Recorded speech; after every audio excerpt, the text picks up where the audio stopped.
Hi అండి, Sunitha collection. నేను ఇప్పుడు ఏంటంటే ఇంజువల్ పైపింగ్ నేను వీడియోలో చూపించా కదండి, అది ఎలా కొడుతున్నానో ఒకసారి చూడండి, ఖచ్చితంగా చూడండి జూమ్ చేసి.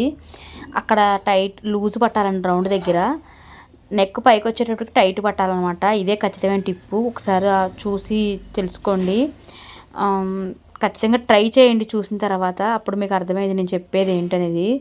అదిగోండి అలా కుట్టినాక ఎడ్జ్ అది మిగతాది కట్ చేసేసి మెయిన్ ఫ్యాబ్రిక్ ఉంటుంది కదండి, ఆ మెయిన్ ఫ్యాబ్రిక్ని పెట్టి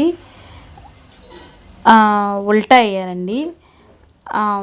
ఉల్టా వేస్తేనే అప్పుడు ఖచ్చితంగా మనకి ముక్క తిప్పు కూడా నీట్గా వింజువల్ పైపింగ్ అర్థమైద్ది. చూడండి, నేను ఇది మెయిన్ ఫ్యాబ్రిక్ అండి.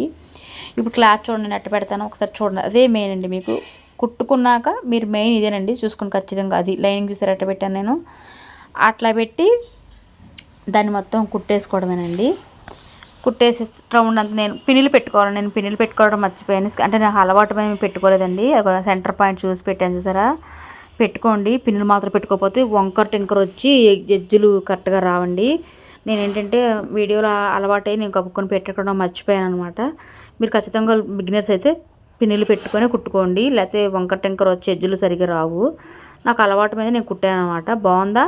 సో చూడండి నేను ఎలా కుడుతున్నాను అనేది కొంచెం చూడండి. సింగిల్ పాదమే పెట్టుకోండి, అది పెడితేనే పర్ఫెక్ట్గా నీట్గా వస్తుంది. ఒకసారి బాగుంటే లైక్ చేయండి, షేర్ చేయండి. లైక్ మాత్రం compulsory. Thank you for watching అండి. సబ్స్క్రైబ్ చేయండి. ఏదైనా ఉంటే కామెంట్ చేయండి. కామెంట్ చేస్తే నాకు మంచి బూస్ట్గా ఉంటుంది. Thank you.